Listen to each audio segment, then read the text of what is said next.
നമസ്കാരം. ഞാൻ മുല്ലപ്പള്ളി കൃഷ്ണൻ നമ്പൂതിരി. ഈ 2025 ജനുവരി 10, 11, 12 തീയതികളിൽ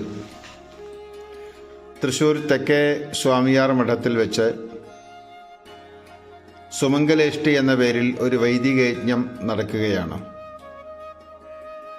വൈദിക ശ്രൗത താന്ത്രിക ക്രിയാപദ്ധതികൾ സമഞ്ജസമായി സമ്മേളിപ്പിച്ചുകൊണ്ട് കേരളത്തിലെ പ്രഗത്ഭരും പ്രശസ്തരുമായ വേദപണ്ഡിതന്മാർ മുഖ്യ കാർമ്മികത്വം വഹിച്ചുകൊണ്ട് നടത്തുന്ന ഈ സുമംഗലേഷ്ടിക്ക് എല്ലാവിധ ആശംസകളും അറിയിക്കുകയാണ്. ലോക ക്ഷേമത്തിന് വേണ്ടി നടത്തുന്ന ഈ മഹത്തായ യജ്ഞം സാർത്ഥകമാകട്ടെ എന്ന് ജഗദീശ്വരനോട് പ്രാർത്ഥിക്കുന്നു. ഒരിക്കൽ കൂടി സുമംഗലേഷ്ടിക്ക് എല്ലാവിധ ആശംസകളും. നന്ദി, നമസ്കാരം.